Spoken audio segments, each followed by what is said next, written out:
अरे रोज कॉल पर जल भरे आवेले गुमाल हमारा पमरतिया रे उ देखा के कल पर पानी भरतिया रे हम जाने वो नहीं बहे रे।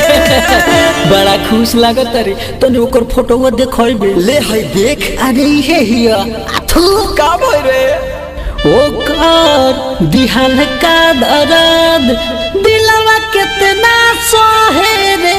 सच का यार। अरे हो यार तू तो बड़ी धोखाबाज हियो। अरे तो म्यूजिक पर गाओ पार्टनर। तले है सुन ओकर दिहल दर्द दिल कितना सहे रे। ओकर दिहल दर्द दिल कितना सहे रे। जवन चाहतिया मालू हमारे रहे रे। जवन चाहतिया पहिले हमारे रहे रे। अरे क्या बोल रहा है ये नहीं हो सकता। अरे यार ये हो चुकल बा।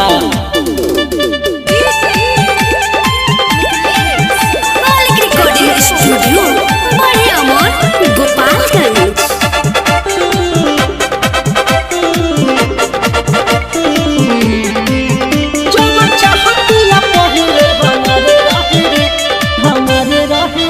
तोर बात बयारवा झूठा खोटा में ना बनाइल बिया। जब जब देखले बिया हमारा के तब तब शरम आइल बिया। अरे बुझत रे ई हमार हिया। तोर बात बयारवा झूठा खोटा में ना बनाइल बिया। जब जब देखले बिया हमारा के तब तब शरम आइल बिया। माल जाल फेंकत बिया रे न तोहरा के देखत बिया रे। जब गुजर बगल से तो जान कहे रे। अरे ओकर दिहल का दर्द दिलवा कितना सहे रे। ते दोस्त हो उसके दुश्मन रे। अरे यार हम दोस्त हैं। अब तू कहबे म्यूजिक में गाओ। सोहराब म्यूजिक बजाओ तो 1 2 3 4। ओकर दिहल दर्द दिल कितना सहे रे। ओकर दिहल दर्द दिल कितना सहे रे। जवन चाहतिया पहिले हमारे रहे रे।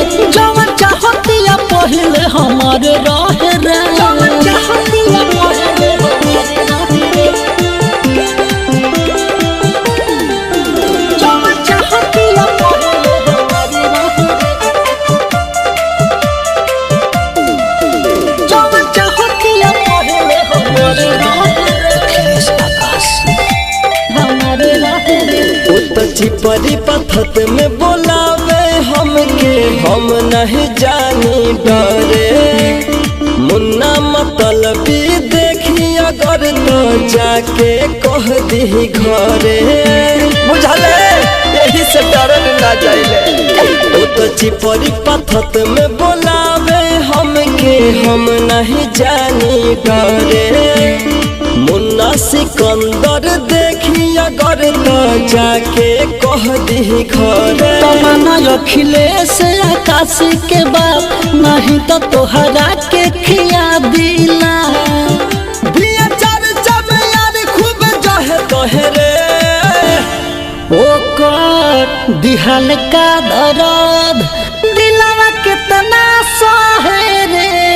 ए आकाशी तनी मुनवा के खोल के बताओ। ओके पार्टनर। ओकर दिहल दर्द दिल कितना सहे रे।